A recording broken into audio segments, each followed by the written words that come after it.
il y a chose. plein de mecs, qui pensent être experts et qui sont sur dans le sens où ils sont sur des niches hyper border, illégales et cetera, tu vois? Il y a aussi ça, hein. Ouais, aussi. Donc c'est facile de montrer des chiffres et cetera, alors qu'au final, ils font que du scam. On est passé par un agent immobilier qui devait nous trouver des apparts haut de gamme.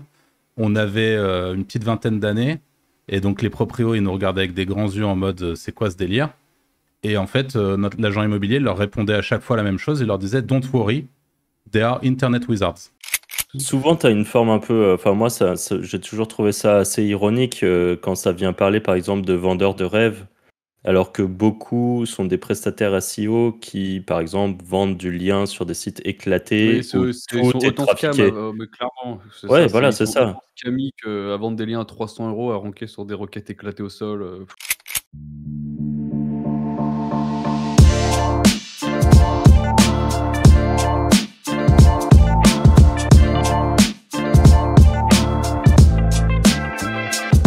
Salut à tous et bienvenue sur ce nouvel épisode du Wizard Podcast. Comme d'habitude, je suis avec Anthony et Arthur. Hello les gars. Salut. Et aujourd'hui, on va vous parler de quelque chose qui touche beaucoup de personnes, c'est le syndrome de l'imposteur. Et d'autant plus, on va dire, dans nos domaines, édition de site ou en tout cas la partie web, et souvent les personnes qui travaillent tout seuls, on va dire, ou qui travaillent avec des petites équipes. Voilà, donc syndrome de l'imposteur, est-ce qu'il y en a un de vous deux qui veut commencer?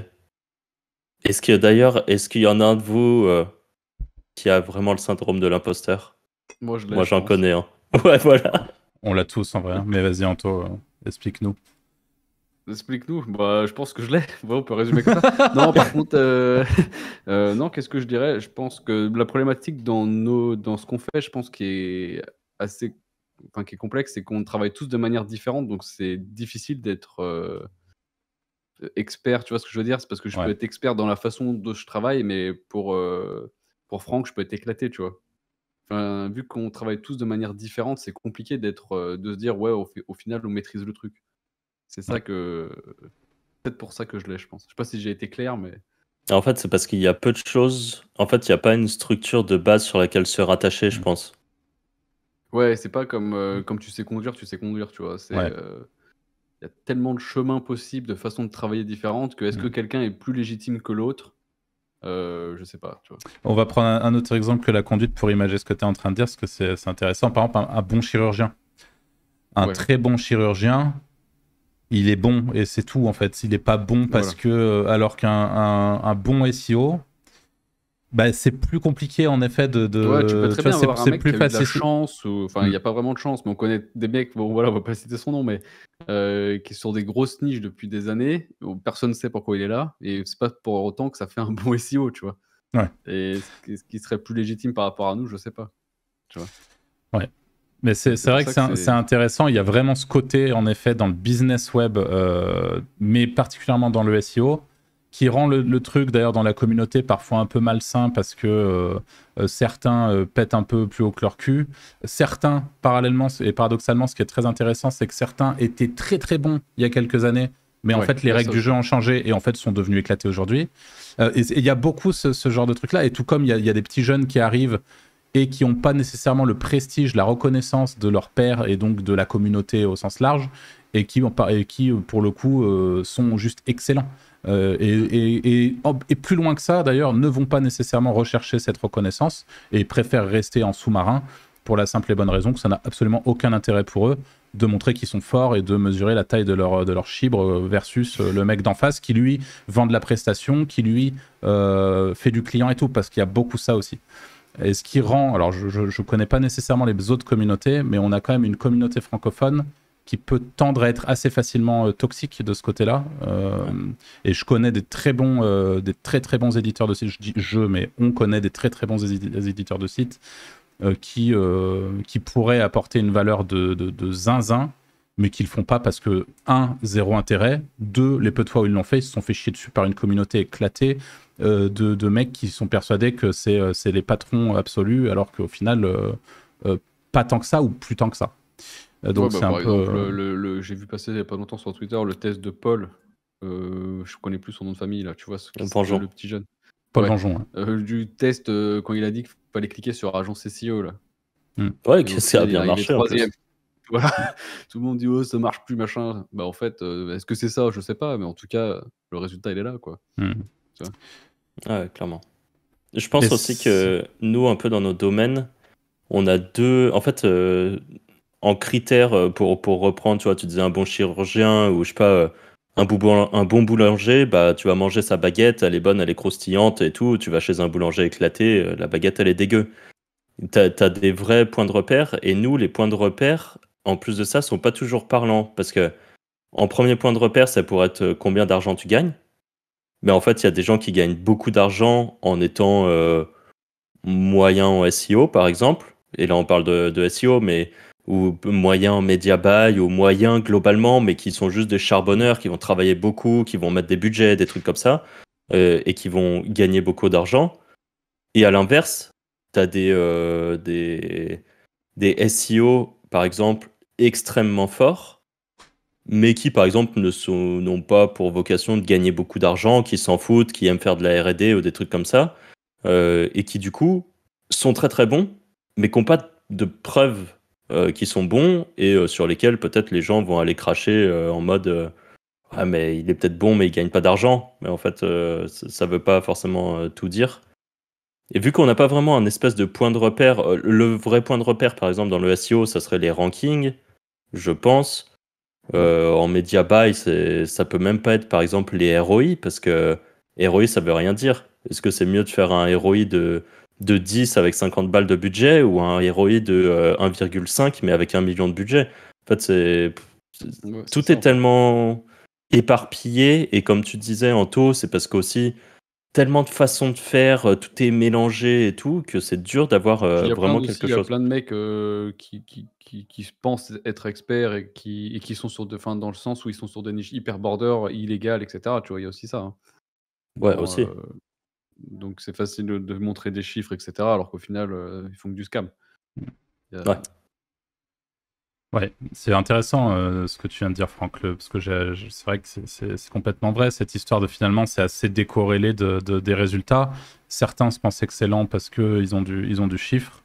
Mais comme le dit Anto, la réalité, c'est que si on savait sur quoi ils faisaient leurs chiffres, bon, ça ouvrirait moins- un peu moins moins son de- bec, quoi. Voilà. Alors, il y a un truc, ça me fait penser à quelque chose, parce que du coup, comment mesurer à un instant T le niveau d'une. Alors, même si c'est pas nécessairement le sujet, mais ça permet d'aller un peu plus loin dans la réflexion. Quelque chose qui a longtemps existé au sein de toutes les communautés SEO et où les Français ont souvent brillé d'ailleurs. Petite dédicace à Walid qui a gagné le concours SEO SEO Hero, ouais, de Wix, hein, c'est Wix qui organisait Ouais, ça, je crois. ouais. Voilà, donc, et qui se tapait. Et puis d'ailleurs, je parle de Walid, mais la réalité, c'est qu'il y avait vraiment un top 3, ou en tout cas dans le top 10, il y avait beaucoup de Français. Enfin, encore une fois, les Français ou francophones qui ont très très bien représenté le truc. Et en fait, la réalité, c'est qu'aujourd'hui, le seul moyen concret pour mesurer le niveau des gens qui veulent se tirer la bourre à un instant T, c'est un concours SEO. Le problème, c'est qu'un concours SEO, ça prend énormément de temps. Et concrètement, nous, on se l'est toujours dit parce qu'au moment où on a vu passer beaucoup de concours, que ça soit organisé par Script SEO ou d'autres concours, il y en a eu pas mal. Nous, on se disait, mais quel est l'intérêt, par exemple, que nous, au moment où on était à Malte, on se lance là-dedans, on essaye de pisser plus loin que les autres en finissant le concours, et on vend pas de pression, on fait pas de clients, on n'a pas d'agence. Quel est l'intérêt concrètement? À part se dire, bah voilà, c'est nous les patrons, on l'a prouvé, niqué, on s'en va. Et en fait, voilà. Donc il y a aussi une question qui se pose de ce côté-là, et la réalité, c'est que les gens qui font des concours, alors bien sûr, vous pouvez me dire, mais il y a juste la passion, la R&D qu'il y a derrière, etc. Mais la réalité, c'est qu'un concours, ça prend énormément de temps. En plus de ça, il y a du budget. Enfin, c'est pas qu'une question de passion. Il y a un moment où ça peut prendre une dimension qui est... C'est une carte de visite. Oui, c'est une carte de visite. Et si t'as rien à vendre derrière, bon, bah, c'est pas nécessairement intéressant. Et du coup, par conséquent, il y a énormément de très bons SEO, de très bons référenceurs qui juste ne font pas les concours. Et je pense que si tout le monde faisait le même concours, si on était forcé tous les ans à faire un concours en commun, déjà les cartes seraient sans doute assez bien rebattues. Mais enfin bref, peu importe, tout ça pour dire que c'est comme c'est le seul truc que je vois qui peut potentiellement dire, bah, là concrètement, un tel a été meilleur là-dessus. Faire le concours, ça serait de faire un concours avec le même budget par personne aussi. Ouais, c'est vrai. Parce que ça aussi, c'est pipé de ouf. Hein. Ouais. Sinon. C'est vrai que t'as le budget pour aller faire des méga campagnes de RP qui coûtent une fortune, t'as plus de chances de gagner. C'est sûr.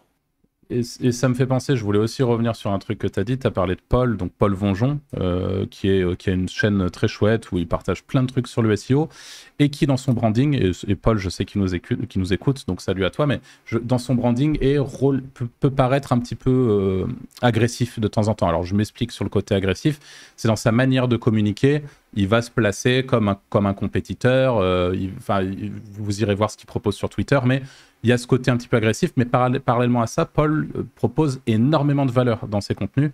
Donc pour tous les gens qui débutent le SEO, ou même des gens qui sont un peu expérimentés, c'est très intéressant de voir. Il fait des audits de sites sur sa chaîne YouTube, il fait plein de trucs. Et en fait, moi, je veux revenir là-dessus parce qu'il y a vraiment, aujourd'hui, on le sait, avec toute la problématique des EAT, il y a donc Google attend de plus en plus à ce que finalement un site ait un branding, et si c'est un personal branding, ça peut être un personal branding, et c'est ce qui va donner des points finalement à un site dans sa globalité, et qui va pouvoir permettre à un mec comme Paul, en partie en tout cas, de monter sur des grosses requêtes SEO, parce qu'en parallèle, il communique sur LinkedIn, il communique sur Twitter, il communique sur YouTube, et que tout ça est relié à son écosystème, et que tout ça lui fait prendre des points aux yeux de Google aussi. Et en fait, aujourd'hui, il y a beaucoup de gens, alors je parle de la communauté SEO, mais en réalité, c'est très global, hein, c'est quelque chose d'assez global auquel je me confronte depuis des années en créant du contenu de manière assez large, mais qui vont venir casser les couilles à des gens comme ça.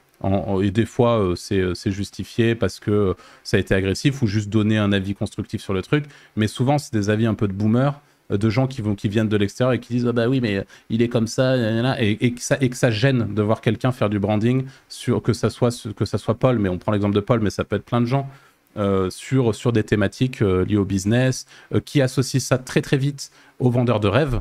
Mais la réalité, c'est que tout le monde ne vend pas du rêve. Il y a aussi des gens qui font des choses très bien. Et en l'occurrence, il y a beaucoup de gens qui proposent du contenu où, en creusant un petit peu, on voit que c'est pas de la merde ce qu'il y a derrière. Et que le contenu, en plus de ça, il est très largement gratuit en plus. Donc, et il y a vraiment ce réflexe, j'ai l'impression, de gens qui sont un peu plus âgés dans le business en général, qui ont dit des vendeurs de rêves, des machins. Est-ce que c'est pas au réel, au final, une frustration qu'ils gagnent pas d'argent parce qu'ils ont pas les couilles de le faire? Moi, je pense que c'est plus ça, ils ont le somme que le mec il prenne 20 000 en faisant de la formation, alors que le mec il se fait chier après avec ses clients ou je sais pas quoi pour prendre 500 balles.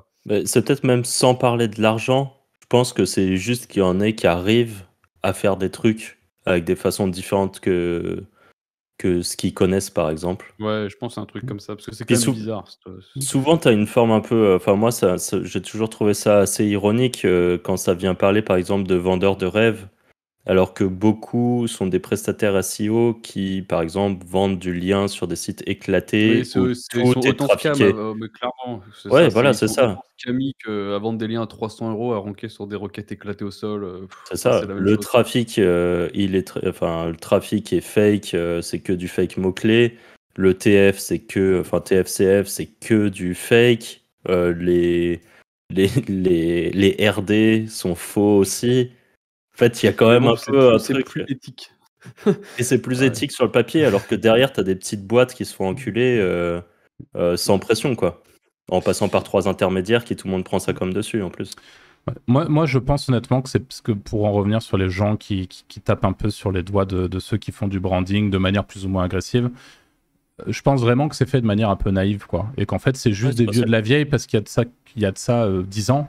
On avait la naissance de ce qu'on appelle les infopreneurs, donc les gens qui vendent de la formation. Il y a eu beaucoup d'abus, il y en a toujours beaucoup aujourd'hui, donc vérifiez dans tous les cas ce que vous achetez. Mais la réalité, c'est qu'il y a aussi, ça peut être dans beaucoup de cas, une véritable alternative pour accélérer sur de l'acquisition de connaissances. Et ça, je pense qu'il y a vraiment des gens qui l'ont toujours pas compris et qui considèrent que il fait de la formation, donc c'est un scammer, donc c'est un connard. Même si tu n'adhères pas au mec ou à sa formation, mais tu n'as pas besoin de commenter, de lui chier dessus. Enfin, ça, je comprends pas en fait, le truc. Ouais.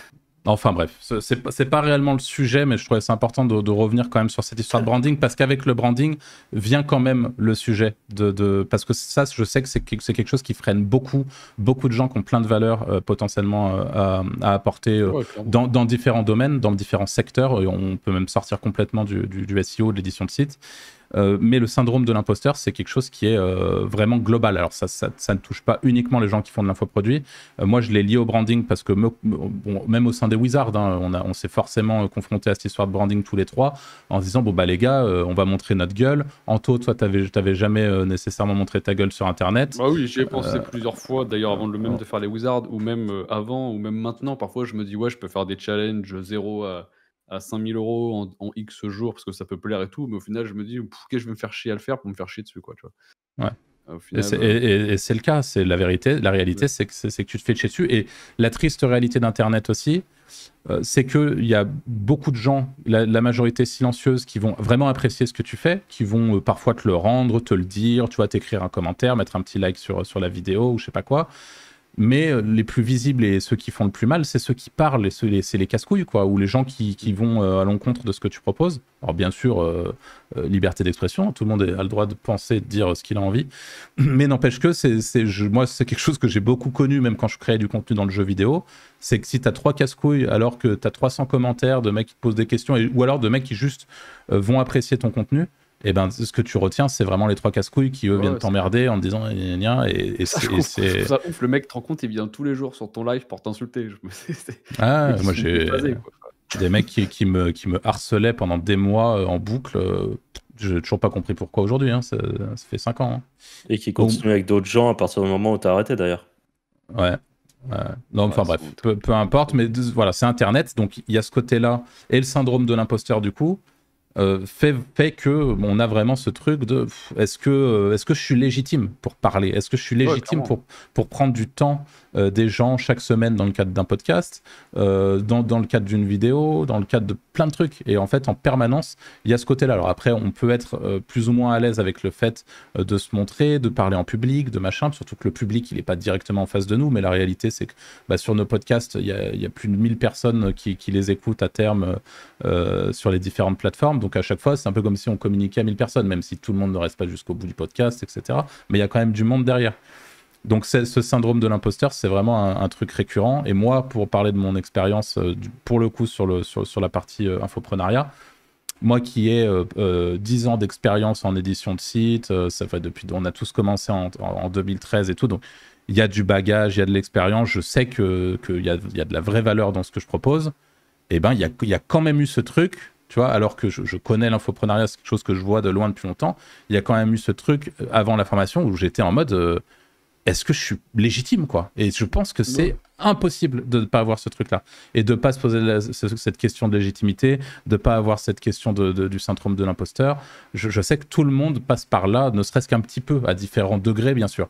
Et c'est vraiment une phase qui est compliquée. Donc même quand on fait du branding, c'est compliqué. Quand on décide de se montrer, c'est compliqué. Quand on fait de l'infoproduit, c'est compliqué.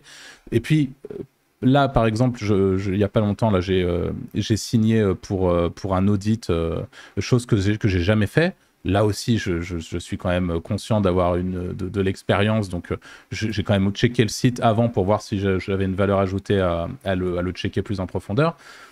Mais la question se pose, je me dis, ouais, mais est-ce que je suis vraiment légitime à faire ça? Et c'est C'est ce que j'allais systématique. rebondir parce que tu vois, j'ai un seul client, on peut appeler ça un client, bref.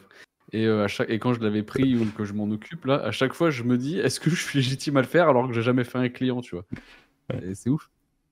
Je pense que c'est un peu obligatoire. Dites-nous dans les commentaires si vous retrouvez là-dedans. Ça se trouve, on est 3 à penser ça, mais qu'il y a plein de gens qui ont toujours été très à l'aise et qui n'ont jamais été confrontés au syndrome de l'imposteur. Mais surtout, comme tu l'as dit au début, Anto, dans le domaine du SEO qui est tellement complexe Tellement et... de façons de faire différentes et en plus les mecs ils sont bornés, parfois ils te disent ça marche et il y a rien d'autre qui marche et Ouais. que ça qui marche. C'est Ah ouais, grave. non, Mais je pense que ça, c'est une des bases du syndrome de l'imposteur.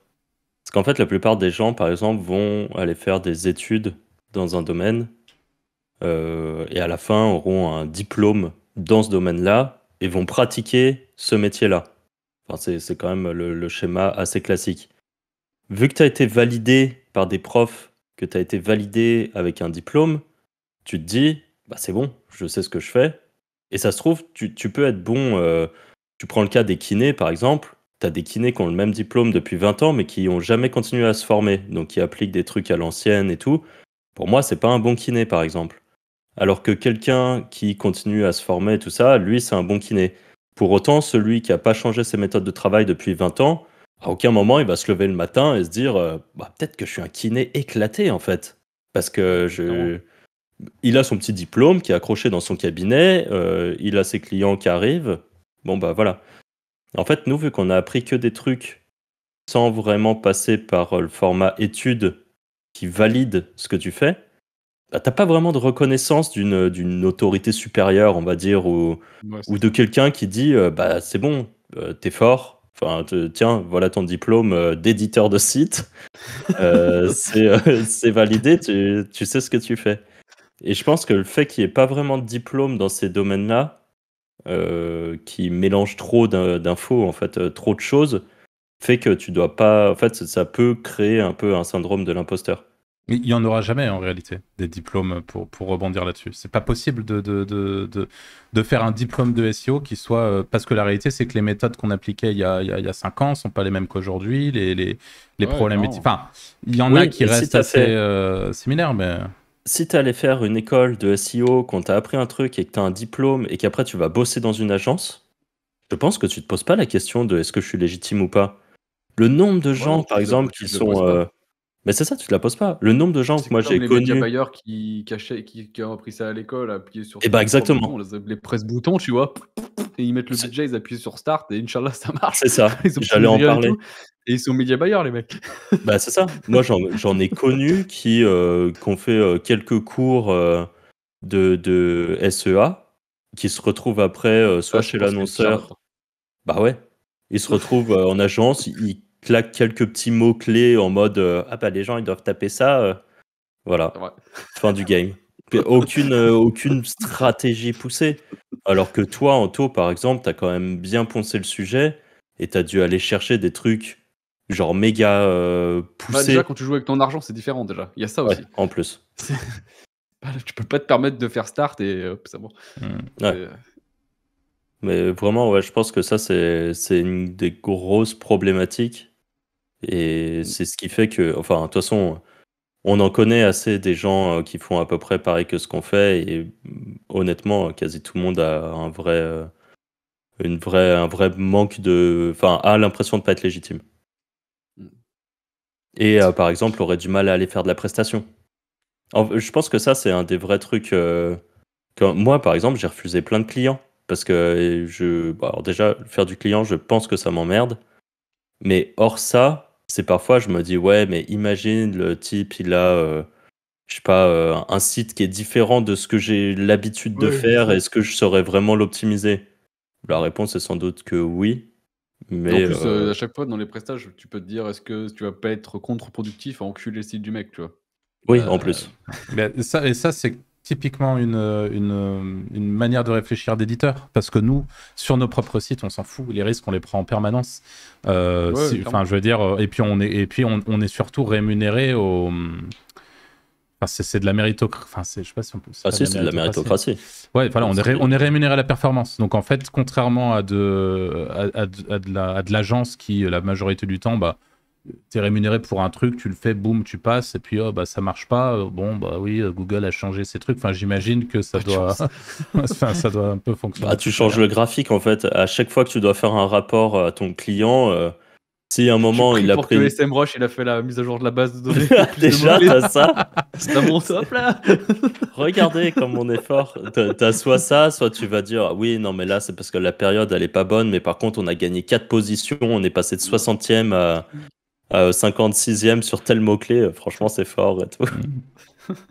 Enfin, c'est sans doute un peu biaisé notre point de vue sur les agences, mais je pense qu'il y a beaucoup de trucs comme ça quand même qui se passent. En effet. Dans les autres trucs, moi, je m'étais noté quelques trucs. Hein. Donc du coup, j'avais mis le pas ou peu d'études et pas de diplôme sur les sujets qu'on traite. Je pense aussi que, je ne sais pas si ça le fait pour vous me direz si c'est le cas, mais ce qu'on fait, c'est souvent pas facile à expliquer à sa famille, à ses amis ou même à des gens que tu rencontres comme ça à une soirée. Et vu que c'est souvent une question qui revient, qu'est-ce que tu fais dans la vie? Vu que c'est difficile d'expliquer et que les gens, en fait, bien souvent te prennent un peu pour un clochard quand tu dis bah, je vis de mes blogs. Tu sais, ça fait un peu blogueur déchu qui vit de AdSense et qui fait 600 balles par mois. Putain. En fait, tu as un espèce de manque de légitimité et moi, j'ai vraiment l'impression que les gens s'en foutent la plupart du temps. C'est dans de très rares cas, il y a eu des gens qui ont été en mode passionné, genre mais comment c'est possible, mais t'en vis bien et tout, tu vois. Mais sinon, la plupart des gens, si t'as quelqu'un à côté qui est RH dans une grosse boîte du CAC 40, bah ça les intéresse plus. Ah bah, Alors clairement. Le que prestige, le prestige social, quoi. Mais tu ouais, vois, moi, mais aussi l'explication, je pense. Ouais. pour rebondir là-dessus, moi j'ai vraiment la sensation, alors là c'est peut-être un peu plus perso, mais déjà quand on me demande aujourd'hui, je dis je fais du web marketing. C'est-à-dire que je m'emmerde plus à expliquer, je fais de l'affiliation, Ah, moi non ça fait longtemps que j'ai arrêté. Et je vais aller encore plus loin, c'est que j'ai vraiment l'impression, ça m'a un peu isolé d'une certaine manière. C'est-à-dire que j'ai une qualité d'échange avec les gens, avec mes potes du quotidien qui sont tous éditeurs ou tous sur le web d'une manière ou d'une autre. Enfin, tu vois, j'ai vraiment une qualité d'échange et de relation même avec ces gens-là qui fait qu'avec les autres, c'est compliqué, quoi. J'ai de plus en plus de mal. Voilà, c'était mon Non, mais petite révélation. J'ai de plus en plus de mal à échanger. Ouais, Donc t'as en tous fait, l'impression la qu'ils sont idiots, réalité, quoi. c'est la réalité, c'est que je vais avoir plus de difficultés tu vois, à expliquer. Je vais pas prendre le temps d'expliquer parce qu'en effet, rien que le fait de me dire que cette personne va mieux considérer un mec qui est dans son petit CDI, dans son petit poste un peu haut placé que moi, en fait, voilà. Pour moi, je prends pas la peine de me faire chier à expliquer quoi que ce soit. Mais en effet, c'est un bon argument aussi. Franck, t'avais noté d'autres trucs? Ouais. Enfin, bah, justement, pour revenir un tout petit peu à ce que c'est lié à ce que tu dis, j'avais noté que c'était pas ou peu valorisé par les personnes hors de notre milieu. Donc en fait, ça revient exactement à ce que tu dis. Quand tu es avec tes potes et que tu fais des trucs sur tes sites et que tu montres tout ça, tu sais, on va dire, putain, c'est stylé ce que tu fais, c'est bien pensé, ah bah ta stratégie, elle est bien et tout. Dès que tu vas expliquer quoi que ce soit de ce que tu fais de ton quotidien, par exemple, à quelqu'un hors de notre petit microcosme lié au web, bah en fait, on te regarde avec des yeux de poisson, c'est vide. Et parce que t'auras beau même l'expliquer, on va pas comprendre que ça peut avoir un intérêt ce que tu fais. Notre dernier épisode, ça sera sur l'optimisation de la conversion. T'expliques ça peut-être à quelqu'un qui est pas dans le e-commerce, dans des trucs comme ça. En fait, les gens vont pas vraiment tilter. Et ouais, je pense que c'est le fait d'être peu valorisé hors de ton milieu fait aussi que tu as peut-être l'impression que aux yeux du monde, t'es pas bon peut-être, alors que c'est complètement faux, parce qu'en fait, vaut mieux avoir une validation de tes pairs proches qui bossent dans le même domaine que le tien et qui disent bah, ce que tu fais c'est bien. La vie des autres, concrètement, t'en as un peu rien à foutre. Ah, mais c'est compliqué de passer outre. Oui, par contre, c'est compliqué de passer outre, exactement. C'est là qu'est un peu le problème. C'est que tout le monde a envie d'être validé par tout le monde, je pense. Ouais, le regard des autres est assez important. C'est dur de s'en détacher complètement. Donc ouais. Voilà, j'avais noté ça. Enfin, je sais pas, vous aviez noté d'autres trucs ou pas, vous? Parce que moi, j'ai encore 2 autres trucs. Vas-y, on voit. Hein, on réagira à tes trucs. Je m'étais noté que ce qu'on fait est souvent trop dur à comprendre. Donc c'est un petit peu relié à ce que je viens de dire avant. Mais encore une fois, le fait que ça soit complexe, assez hors du commun au final, et parce qu'il y a quand même, on le voit en fait, des gens qui font à peu près ce qu'on fait. Je pense que maintenant, par exemple, le e-commerce est beaucoup plus facilement accepté et compris par les gens, parce que tout le monde a déjà commandé sur sur un site e-commerce, quoi. Mm. Donc, vois un petit peu la trame qu'il y a derrière. Pour autant, par exemple, je vais prendre le concept de la vente de liens, qui est un gros business. C'est difficilement explicable à quelqu'un. Peut-être que ça peut s'expliquer en mode je fais des relations presse et moi je suis les sites de presse. Tu vois, peut-être ça peut être un moyen d'expliquer. Et nous, dans le cas de l'affiliation, moi pour l'expliquer, la plupart du temps, je parle des comparateurs de prix et Toi, des meilleurs t'essayes taux. encore, hein, Francky. Hein. Ouais, moi Franchement, j'essaye chapeau. encore. C'est le seul qui essaye encore, hein, honnêtement, je vous le dis. Ouais, je sais pas, je me dis un Tu jour me les gens tues. Mais ouais, comprendront. non, mais c'est bien, c'est bien. Tu vois, mais à partir du moment où tu peux parler, par exemple, de Le Lynx ou de Meilleur Taux ou de Mhm. comparateurs de prix d'assurance, par exemple, les gens captent assez Ouais. vite parce qu'ils ont été confrontés à ça, s'ils ont voulu acheter un appart ou une maison ou qu'importe. Ils sont déjà allés sur un truc comme ça. Et Ce puis qui il y a est, des ce qui est pubs à la marrant, télé. ce qui est marrant, c'est que ce que tu es en train d'expliquer, finalement, je vais le redire ici parce que l'anecdote est cool, mais ça image vachement bien notre branding au sens large avec les Wizards. C'est-à-dire que pour rappel, parce qu'on en a parlé dans un épisode, les Wizards, c'était quand on est arrivé à Malte, on est passé par un agent immobilier qui devait nous trouver des apparts haut de gamme. On avait une petite vingtaine d'années, et donc les proprios, ils nous regardaient avec des grands yeux en mode c'est quoi ce délire? Et en fait, l'agent immobilier leur répondait à chaque fois la même chose. Il leur disait Don't worry, they are Internet Wizards. En gros, c'est des espèces de mages, de sorciers d'Internet.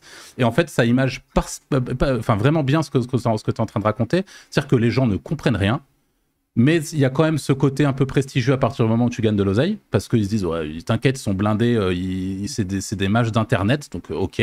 Donc là, typiquement, t'as l'imaginaire qui fait que, ah ok, c'est des développeurs, c'est des gros geeks, tu vois, qui passent leur truc à développer. Alors que on n'a jamais rien développé de notre vie, mais t'as souvent cette image-là qui se met en place, c'est vrai.